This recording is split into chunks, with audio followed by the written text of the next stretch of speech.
excites me about the gaming industry and developing video games in general is taking a step back after you've worked on something for, say, a month or two and saying that I was a part of that, and that looks cool. We founded Precursor Games July 2012. What we wanted to do was create an efficient, agile environment where we have a core team. Precursor Games is unlike any other studio that I've worked at before. We are a tight-knit, social and professional team. Everyone here is highly capable and they can just jump into any task at any time and execute it well. Being in the industry for a very, very long time, one of the biggest problems that we always had as game designers is we never had that direct contact with the consumer. So with digital distribution, we can look to ways to raise our own money and interact directly with the consumers and have that direct feedback that allows us to do things in many, many different ways and ways that haven't been done before. When we had the idea to start Precursor, we felt that we were at the forefront of this changing industry. And unless you are flexible and responsive to those changes, you just can't adhere to what the community wants. And I think that is very important, is speaking to your community and getting to know them and what type of product that they want. So we are proud to announce Shadow of the Eternals, a spiritual successor to Eternal Darkness, Sanity's Requiem. This game features a rich cast of characters that is woven into a very compelling story that spans over thousands of years. It opens up a large range of narrative tools which I've been meaning to play with for quite some time, even going way back to Eternal Darkness, which has a similar narrative structure.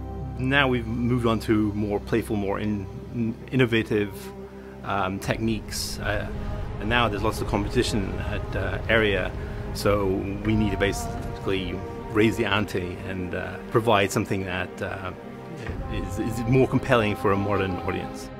With working on the original title, Sanity's Requiem, I was exposed to the cult-like following that kind of surrounded the game and how kind of popular that title was. And I've always been really kind of attracted to wanting to see that through into kind of a follow-up. And I think seeing how technology has evolved nowadays and bringing in real-time dynamic lighting and bringing in those high particle effects is something that I'm really excited to kind of pursue. We chose the Crytek engine because we are able to realize our vision artistically and even through gameplay of what we want to accomplish. The CryEngine 3 really offered us a lot of technology at our disposal. They have incredible workflow, the dynamic lighting. There's so many features in the engine that are cutting edge. We really worked hard in evaluating it to make sure that we would be able to produce a game that we'd be proud of and that would look fantastic. Precursor's been able to leverage some of the major features of the CryEngine for use within their game, and they've been able to apply their skill, talent, and speed to produce already very high quality assets as well as gameplay. One point that I like to make about the CryEngine is that it's not designed to make bad art look good, but rather to make good art look even better, and this is precisely what we're seeing with a team like Precursor. We follow the investigation of Paul Becker. He's been called to a crime scene where there's been a massacre in this abandoned asylum. 2 survivors remain. One person who's completely clean cut and looks like he's right off of Wall Street. Another who looks like he's dressed in full colors from a biker gang. You are interrogating 2 people that are giving you different versions of the same story. They've lost their memory of who they are, they can't remember anything, and they want to kill each other. Your job is to figure out what parts of each of these people's story is the truth. It takes place over thousands of years at several different locations. So as we bring in different areas, I can introduce instruments that are associated with that area. So as a composer, it's a real treat to work on something like that because I have so many flavors to work with.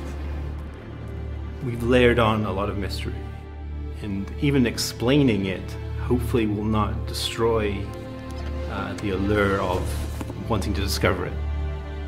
So a lot of people may be thinking, why should I contribute to this? And I think there's a lot of answers for that. First off, we are a group of very experienced people. This is what we want to do, and it's going to give us a conduit to create a game that otherwise probably wouldn't be made in the traditional gaming industry through a traditional publishing relationship. It's the only way the game's going to get made. And we think that by releasing it episodically, we can keep putting out little portions and people can decide with their wallet whether they want us to continue. We've thought about our pledge tiers and rewards very carefully, and we feel that they appeal to a wide audience ranging from the casual gamer to the hardcore gamer.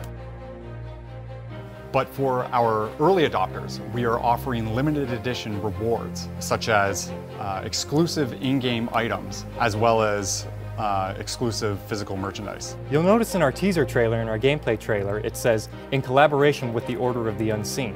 Upon pledging, you will gain entry into the Order of the Unseen.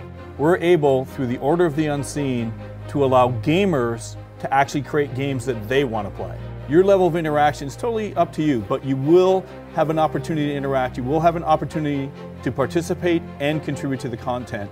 And that's something I know me as a gamer, I certainly would love to do. You open up the questions for people and they always have ideas, and people want their ideas to be heard. And I think this model does give us a chance to basically see what people want from a product and actually give it to them. So we would appreciate it very much, and we would throw all of our effort into satisfying you, as a consumer and as a gamer, to say, well, that was money well spent, and that contribution really helped make this game that I got tremendous enjoyment of. We need your help and contributions to make this game a reality, and we've come up with a list of great incentives in exchange for your support. For more information, go to shadowoftheeternals.com.